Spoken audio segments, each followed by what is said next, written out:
Saya lanjutkan ke slide berikutnya. Nah, ini pada tahun atau era ini, paper klasik tahun 1958 itu mendemonstrasikan kegunaan NMR dalam studi steroid. Jadi ini pertama kali. Dan di sini juga kita bisa lihat bahwa Soleri itu mengukur 47 steroid. 47 steroid dengan NMR high resolution di zamannya ya, yaitu 40 MHz. Di sini kita bisa lihat di kalimat terakhirnya bahwa finally the sensitivity of this method of analysis is discussed and found to be adequate to permit samples of a few milligrams to be studied.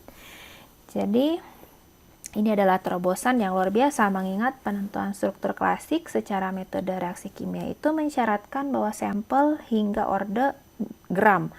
Jadi harus banyak, dan itu tidak mudah tentu saja. Dengan instrumen ini atau NMR ini hanya dibutuhkan beberapa miligram saja.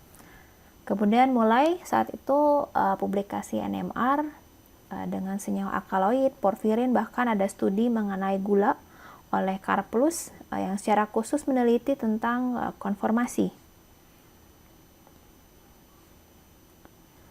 Nah, periode ini juga terjadi peningkatan desain magnet menjadi 40 MHz, dari 40 MHz menjadi 100 MHz dengan sistem elektronik yang juga lebih baik, dan mulai bisa untuk NMR ini menunjukkan spektrum sebelum di print, dan mesin menjadi lebih kompak. Saat itu di era ini lebih dari 1000 instrumen itu terjual di seluruh dunia. Era ini juga muncul pertama kali karbon NMR oleh Lauterbur tahun 1957. Jadi papernya hanya satu kolom ini sebenarnya aslinya. Judulnya adalah Carbon 13 Nuclear Magnetic Resonance Spectra. Beliau mengukur lebih dari 100 sampel menggunakan saat itu dia menggunakan varian V4300B, di mana kelimpahan isotop di sini dia juga bilang hanya 1,1%.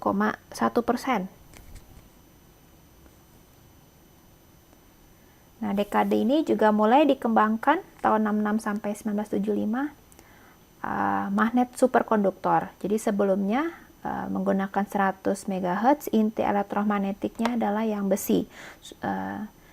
Bisa dibilang metode atau teknologi ini sudah bisa dibilang stuck atau mentok, karena besi itu menjadi mudah jenuh ketika kekuatan magnetnya adalah 2,335 Tesla.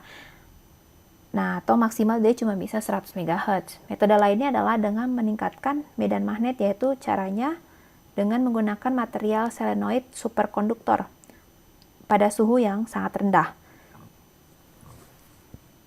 Jadi walaupun teknologi ini pada zamannya bisa dibilang tidak baru, namun pada kenyataannya ini sangat memerlukan effort lebih ketika diaplikasikan dalam NMR, terutama kaitannya dengan kehomogenan magnet. Kemudian effort lainnya adalah memerlukan pengisian helium cair dan juga nitrogen cair secara periodik. Yang sukses pertama kali mengembangkan ini adalah varian. Jadi dia seri HR220. Ini tahun 1966. Sejak itu teknologi ini menarik Richard dari Oxford University untuk berkolaborasi dengan Bruker. Mereka mencoba untuk meningkatkan frekuensi hingga 270 MHz. Untuk kemudian mereka kembangkan menjadi 360 MHz dan 400 MHz hingga akhirnya bisa menjadi 600 MHz. Bruker ini juga yang kemudian hingga kini selain Geol itu masih bertahan dalam pengembangan instrumen NMR. Tahun 1978 itu muncul NMR 500 MHz, dan tahun 1987 itu muncul NMR 600 MHz. Nah, superkonduktor ini membantu para peneliti untuk menganalisis senyawa yang lebih kompleks atau molekul besar, sehingga memudahkan interpretasi karena resolusinya meningkat. Seperti contohnya peptida, oligonukleotida, dan molekul biokimia lainnya. Sebelumnya, NMR itu lebih banyak dimanfaatkan oleh organik kemis, terutama pada periode awal itu organik kemis yang banyak bergerak di bidang senyawa alam. Nah, sekarang udah mulai masuk bidang-bidang yang lain. Contohnya ini publikasi pertama kali spektrum NMR protein. Itu dilaporkan oleh Saunders tahun 1957. Namun karena diukur dalam NMR 40 MHz, maka resolusinya dia kurang baik. Oleh karena studi pada zaman itu lebih banyak pada NMR asam amino, makanya akhirnya dia lebih banyak publikasi dengan peptida kecil atau juga mononukleotida atau gula sederhana.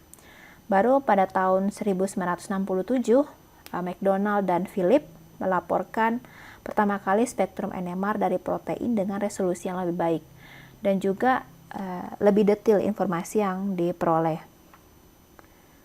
Adapun sensitivitas menjadi isu yang serius di NMR karena sampel dengan massa yang sedikit dilarutkan dan pengukuran yang cukup lama, terutama untuk inti yang kurang sensitif seperti nitrogen 15 atau isotop karbon 13, hingga rasio sinyal terhadap noise ini menjadi faktor pembatas dalam studi.